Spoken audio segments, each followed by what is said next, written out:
Husbands, love your wives. Now that seems like such a practical thing to say. But I wonder why the Apostle Paul even felt like it needed to be said. Because he didn't say that to the women. He didn't say to the wives, wives, love your husbands. He just kind of left that out there and just spoke to the men. Now, he did have some advice for the ladies.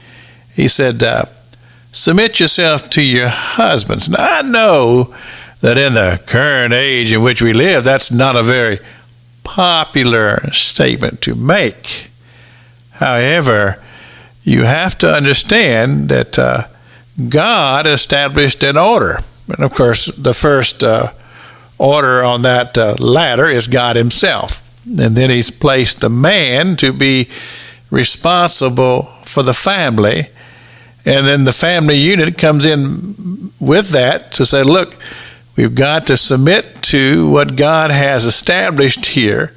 And so what happens is that would put it in the heart of women and children to say, hey, I better pray for my husband. I better pray for my father that he would be wise and make good decisions concerning the welfare of the family. Now, let me address this for a moment. What happens so many times in our modern culture, many homes, you'll find that the men they're making some of the decisions. They're making decisions maybe about income and things of that nature. But when it comes to the spiritual welfare of the children, they pass that off to mom and say, Mom, take them to church, take them to Sunday school. You read the Bible to them. And I said, wait a minute. That's not the order. That's not the order that God established it, because God made the man the priest of the home, which means that he has the responsibility for not only the physical welfare of that child, but also the spiritual welfare as well.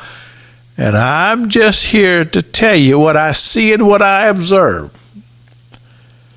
Men, you're not getting the job done. So many times. Now, I know that's not everybody, and some of you, you're just wonderful, and you're praying with your children, you're praying with your wife, you're being that spiritual head that needs to be. But I'm telling you, so often that's not the pattern that we see.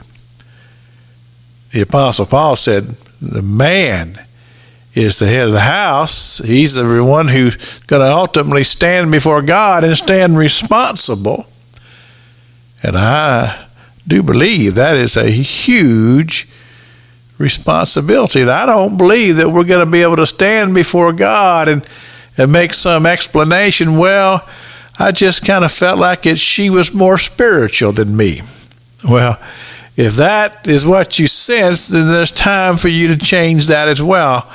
And of course, we know how to do that, don't we?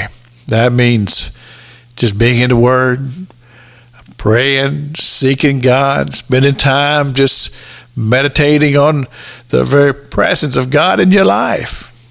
And as the scripture says, building yourself up in your most holy faith, that we would be the man of God, that God would have us to be. This is Pastor Jack King with the gospel on the radio broadcast.